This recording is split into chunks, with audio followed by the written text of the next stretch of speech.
Now, on this episode of A Prepper's Life.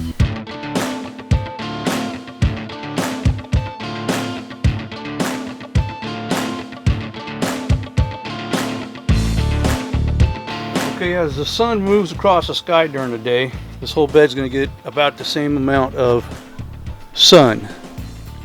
However, the corner over there is going to get the hottest part of the sun. This corner will get more of the morning cooler sun. That's where I'm going to put the basils, is in this corner. And for the squares, with the basils, I'm going to go 2 basil per square. With the chilies, I'm going to go 1 per square. You can see that the roots are coming through these little peat pots. So I'm not even going to take those off. I'm just going to put them in the ground.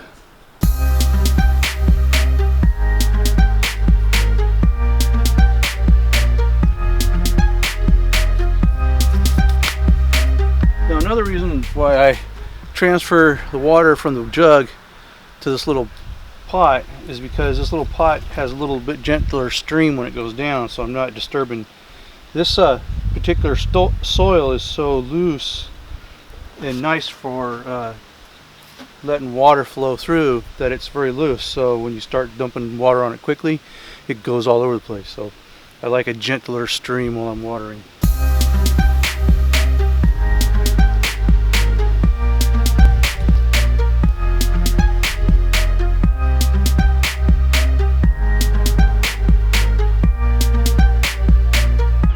Alright, there you have it.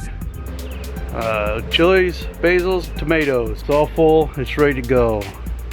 I've got enough tomatoes left over for 5 more hanging buckets, and the chilies ought to finish off in those buckets as well.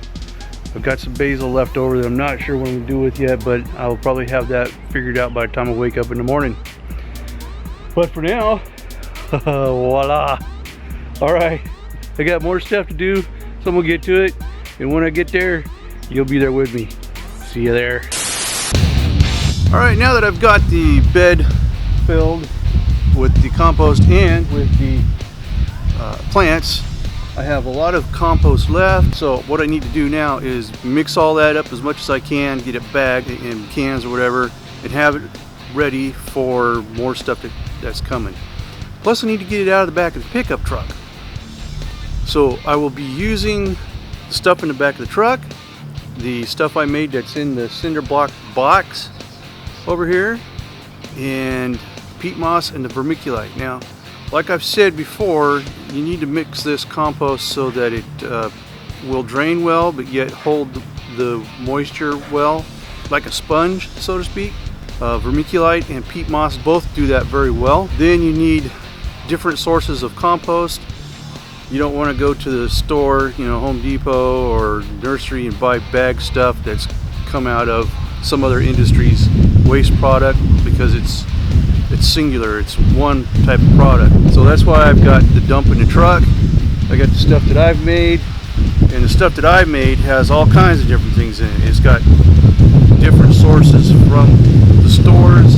It's got all of my scraps from the table scraps, vegetables and stuff like that, grass clippings, leaves. So when you get all this stuff mixed together, you've got a nice variety for your compost, and you've got a good compost that's going to drain, friable, loose, and yet it will hold the moisture, keeps the plants fed, all kinds of good stuff like that. You can tell by the sound of the wind right now, it's kind of windy, but it's been rainy the past couple of days, so which is good for the box because it's got all that dry stuff moist, but it's kind of hard to sit out here and mix when it's raining on you. So I have moved the operation to the garage where I can keep stuff in the garage. I'm still mixing outside on the driveway, but I can keep stuff inside, keep it dry as possible. Of course, the stuff in the truck has been rained on, and the stuff in the cinder block compost box has been rained on. That's okay. Once you throw in the vermiculite and the peat moss and start mixing it, it kind of works itself out and becomes nice. So that's what's going on now. Now I'm also going to add some more buckets. I've got all the buckets. I've got the 2x4s to add in between so I can secure the brackets and hang the buckets on it. but I was only able to pick up 2 brackets. Home Depot was out as far as on the floor. They've assured me they have a big tractor trailer in the back that's loaded up with stuff that they're on there. They won't have them out till Monday. So Monday I'll go in and get the rest, and I'll hang the rest of the bucket. Now the idea of the bucket, see, is it gives you more room. They work well too, and you can take them out, redo them, whatever. But you got the stuff up in the air. It gives you room. You hang them up high enough, your tomato plants have plenty of room to grow. Although they do tend to try to come out towards the sun, so they don't just droop to the ground. Then you've got the other side where you can have more stuff like chilies or whatever you want to put in there. It works out pretty well. And the great thing is you can stick a post wherever you want to and hang a bunch of buckets on it. I did a video a while back about the hanging upside down buckets, and I put 3 posts in the yard. I was thinking on doing a bracket on each side of the post, but I just went opposite side, so I had 2 brackets on there. But the point being, I could get 4 buckets up there if I wanted to.